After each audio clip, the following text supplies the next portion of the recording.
Distributor ಬಂದು ಕೇಳಿದಾಗ ಅವ್ರು ಇನ್ನೊಂದು ಥಿಯೇಟರ್ನವರು 10 ಲಕ್ಷ ರೂಪಾಯಿ ಕೇಳೋವಾಗ ಯಾಕ್ರಿ ಇಷ್ಟು ಕಮ್ಮಿ ಕೇಳ್ತೀವಿ, ಕೊಡೋಕ್ಕಾಗಲ್ಲ, ಅವ್ರಿಗೆ ಕೊಡ್ತೀವಿ ಅಂತಿದ್ದಾರೆ. ಸುಮಾರು 50-60 ಲಕ್ಷ ತನಕ ಖರ್ಚಾಗಿದೆ. ಫಸ್ಟ್ ವೀಕ್ನಲ್ಲೂ ಏನು ಅಂತ ಓಹೋ ಅನ್ನೋ ಕಲೆಕ್ಷನ್ನಲ್ಲಿ ಏನದು ರಿಲೀಸ್ ಆಗಲಿಲ್ಲ.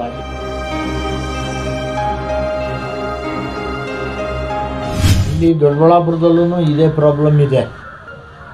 ಈ ಪ್ರಾಬ್ಲಮ್ಮು ಎಲ್ಲೆಲ್ಲೂ ಇದೆ. ನಮ್ಮ ಇಂಡಿಯಾ ದೇಶದಲ್ಲಿ ಎಲ್ಲಿ ತೊಗೊಂಡ್ರೂ ಇದು ಇದ್ದೇ ಇದೆ. ಆದರೆ ಅದು ನಮ್ಮ ನೇಟಿವ್ ಪ್ಲೇಸು, ಅದೂ ನಮ್ಮ ತಂದೆಯವರು ಕಟ್ಟಿದ್ದ ಚಿತ್ರಮಂದಿರ. ಅದನ್ನು ನಿಲ್ಲಿಸೋದಕ್ಕೆ ಇನ್ನೂ ಮನಸ್ಸು ಬರ್ತಾಯಿಲ್ಲ. ಆದರೆ ಅಲ್ಲೂ ಅಷ್ಟೇ ತುಂಬ ಕಾಂಪಿಟೇಷನ್ ಇದೆ. ಬೇರೆ ಥಿಯೇಟ್ರ್ನವ್ರಿಗೂ ನಮ್ಮ ಥಿಯೇಟ್ರಿಗೂ ಅನುಸರಣೆಗಿಲ್ಲ. ಏನಾದರೂ ಕೇಳಿದ್ರೆ ಇಲ್ಲ ರೀ, ನಮ್ಮದು ಟರ್ನ್ ಓವರ್ ಜಾಸ್ತಿ ಬೇಕು, ಅದಕ್ಕೆ ನಾವು ಹಂಗೆಲ್ಲ ಮಾಡೋದಕ್ಕಾಗಲ್ಲ, ಅಂಡರ್ಸ್ಟ್ಯಾಂಡಿಂಗ್ ಮೇಲೆ ಹೋಗೋದಕ್ಕಾಗಲ್ಲ ಅಂತ ಹೇಳಿರೋದು ಉಂಟು.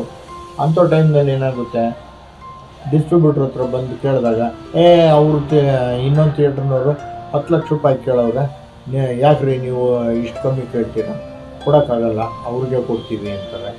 ಅಂಥ ಟೈಮ್ನಲ್ಲಿ ನಾನು ಆ ಪಿಕ್ಚರ್ ಬಿಟ್ಟರೆ ಖಾಲಿ ಓಡಿಸ್ಬೇಕು ಥಿಯೇಟ್ರನ್ನ, ಶೋಗಳೇ ಇರಲ್ಲ. ಅಂಥ ಟೈಮ್ನಲ್ಲಿ ನಾನೇನು ಮಾಡ್ತೀನಿ, 11 ಲಕ್ಷ ರೂಪಾಯಿ ತೊಗೋಪ್ಪ ಅಂತ 1 ಲಕ್ಷ ಜಾಸ್ತಿ ಮಾಡಿ ತೊಗೊಂಡ್ಬರ್ತೀನಿ. ತೊಗೊಂಡ್ಬಂದರೆ ಅದರ ಕಲೆಕ್ಷನ್ನು 2.5 ಲಕ್ಷ 3 ಲಕ್ಷ ಆಗುತ್ತೆ. ಇನ್ನು 7 ಲಕ್ಷ ರೂಪಾಯಿ ನಮ್ಮದು ಪೆಂಡಿಂಗ್ ಡಿಸ್ಟ್ರಿಬ್ಯೂಟರ್ ನಿಲ್ಲುತ್ತೆ. ಈ ಥರ ಆಗಿದೆ. ಅಲ್ಲಿ 5 ಚಿತ್ರಮಂದಿರಗಳಿದ್ವು. 5ರಲ್ಲಿ ಇವಾಗ ನಡೀತಾ ಇರೋದು 2. ಇನ್ನೊಂದು ರಾಜ್ಕಮಲ್ ಅನ್ನೋದು ಈಗ ರಿನೋವೇಟ್ ಮಾಡ್ತಾ ಇದ್ದಾರೆ. ಅವ್ರಿಗೂ ಮಾಡೋದಕ್ಕೆ ಓಪನ್ ಮಾಡೋದಕ್ಕೆ ಇಂಟ್ರೆಸ್ಟ್ ಇಲ್ಲ. ಆದರೆ ಅವರು 50 ವರ್ಷದಿಂದ ನಾವು ಈ ಲೈನ್ನಲ್ಲಿದ್ದೀವಿ, ಬಿಡಬಾರ್ದು ಅನ್ನೋ ಒಂದು ಆಸೆಯನ್ನು ಮಾಡ್ತಾರೆ.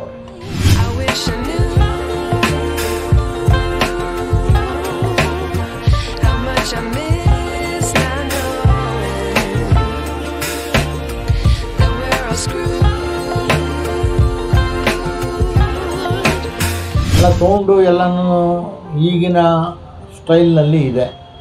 ಸೌಂಡು, ಲೈಟಿಂಗು ಮತ್ತು ಸ್ಕ್ರೀನು ಯಾವುದ್ರಲ್ಲೂ ಏನು ಕಮ್ಮಿ ಇಲ್ಲ. ಯಾಕೆ ಅಂತಂದರೆ ಅಲ್ಲಿ ಕಾಂಪಿಟೇಟಿವ್ ಥಿಯೇಟ್ರು ಇನ್ನೊಂದು ಬಂದಿದೆ, ಇನ್ನೊಂದು ರೆಡಿ ಆಗ್ತಾಯಿದೆ.